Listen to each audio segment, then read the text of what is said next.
ओम सभी को शुभ नमस्ते सज्जनों।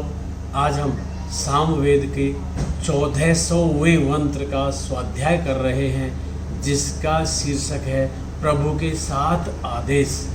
अर्थात माता पिता को ये निर्देश दिए जा रहे हैं मंत्र के माध्यम से कि वह स्वयं की वेशभूषा कैसी रखें और वह बच्चे को, जो शिशु होता है, उसको कैसे कपड़े पहनाएं। वो शिशु कहीं आप जो जलन करने वाले कपड़े हैं, कहीं सिंथेटिक कपड़े पहना रहे हैं, तो वहाँ शुद्ध स्वदेशी वस्त्रों की बात हो रही है जो शरीर को सुकून देने वाले हों, गर्मी में ठंडक देने वाले हों, सर्दी में गर्माहट देने वाले हों। ऐसे कपड़े हों, कोई जो स्किन, जो त्वचा इत्यादि को हानि करने वाले हों, बच्चे को घुटन पैदा करने वाले हों, ऐसे कपड़े निषेध लिखे हैं। तो आइए देखते हैं क्या बताया है मंत्र में। प्रभु कहते हैं कि हे जीव, दिव्य गुणों की प्राप्ति के निमित्त तू समन्तात गति वाला हो, सम गति वाला हो, उत्तरोत्तर गति वाला हो। क्या करता हुआ, प्रश्न चिन्ह है, तू क्या करता हुआ ऐसे गति को प्राप्त करेगा? यानी कि अच्छे कार्य करता ही तो गति को प्राप्त करेगा। अच्छी बुद्धि के साथ जब कार्य करेगा तभी तो उन्नति को प्राप्त होगा। तो नंबर 1 है कल्याण कर संग्राम के योग्य अथवा व्याकुलता पैदा न करने वाले। शरीर के अंदर ही संग्राम मचा देते हैं, आदमी खुजली करता है, इत्यादि इत्यादि परेशानियां महसूस करता है। कभी बटन खोलेगा, कभी कुछ करेगा, कभी शर्ट उतारेगा, कभी, अर्थात जो वस्त्र जो सहन करने योग्य नहीं है, सुगमता से पहनने के योग्य नहीं है, ऐसे वस्त्रों से हमें शांति नहीं मिलती, हमें किसी तरह का स्वास्थ्य नहीं मिलता। तो वो व्याकुलता ही पैदा करने वाले होते हैं। वस्त्रः वसानः, वस्त्रों को धारण करता हुआ वस्त्र ऐसे होने चाहिए जो क्या जो लिखा होता है सर्दी गर्मी से बचाकर कल्याण करें। हमारी त्वचा की भी सर्दी गर्मी से अंग प्रत्यंगों की रक्षा करें और हमारे स्वास्थ्य का वर्धन करें। रोगों से मुकाबला करने के लिए उचित हो, रोगों से लड़ने के लिए, शरीर में कमजोरी आ गई, कोई व्याधि आ गई, बुखार इत्यादि आ गया है, उनसे लड़ने में हमारी मदद करें। तो वो शुद्ध स्वदेशी वस्त्र ही काम करते हैं, सिंथेटिक कपड़े हानि करते हैं। घबराहट को पैदा करने वाले न हों। वही बात आई जो गर्म कपड़े गर्मी में पहनाएंगे और सर्दी में दूसरे ठंडे कपड़े पहनाएंगे तो उल्टा हो जाएगा, शिशु को या किसी बड़े को भी घबराहट ही पैदा करने वाले होंगे। एवं शरीर को निरोगता के दृष्टिकोण से ही वस्त्र व्यवस्था होनी चाहिए।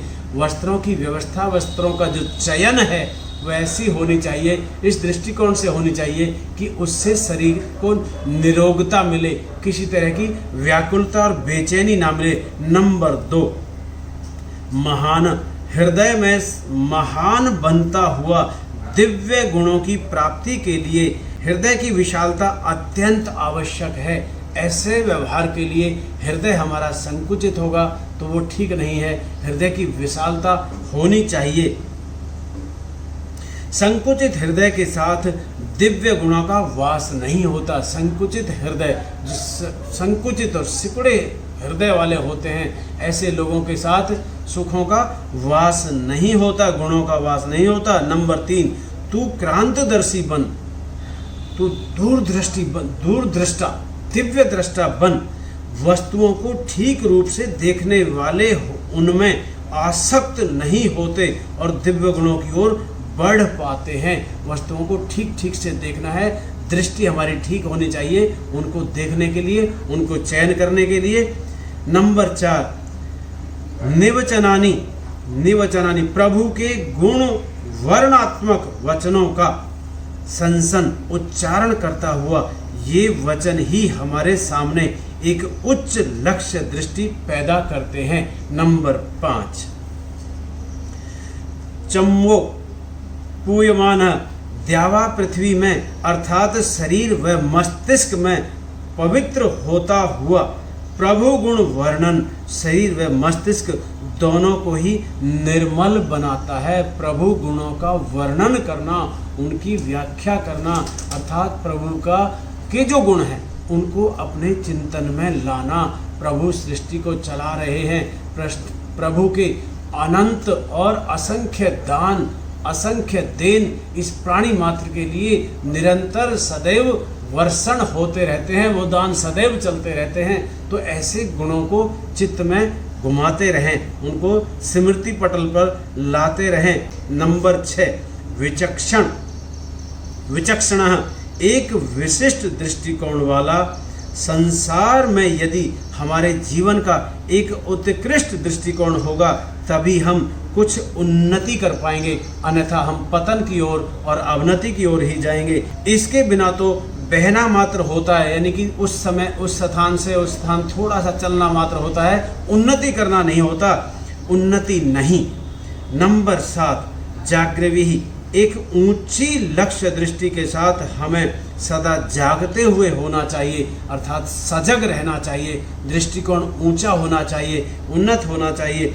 असावधानी से तो न जाने कब हम वासनाओं का शिकार हो जाएं। थोड़ी सी असावधानी हुई, यदि हम अब जागृत नहीं रहेंगे, हम सजग नहीं रहेंगे, स्वयं के प्रति सचेत नहीं रहेंगे, हम अपने चरित्र के प्रति सचेत नहीं रहेंगे, तो न जाने कब वासनाएं, काम, क्रोध, लोभ, मोह, मद, मत्सर इत्यादि हमें आ घेरें और हमारा पतन कर दें। तो मंत्र का भावार्थ है, प्रभु के उपदेश के अनुसार मंत्र वर्णित 7 बातों को हम अपने जीवनों में सप्त समवेत करने के लिए यत्नशील हों। आपने इस मंत्र को ध्यानपूर्वक सुना। आप सभी को शुभ नमस्ते, धन्यवाद, ओम।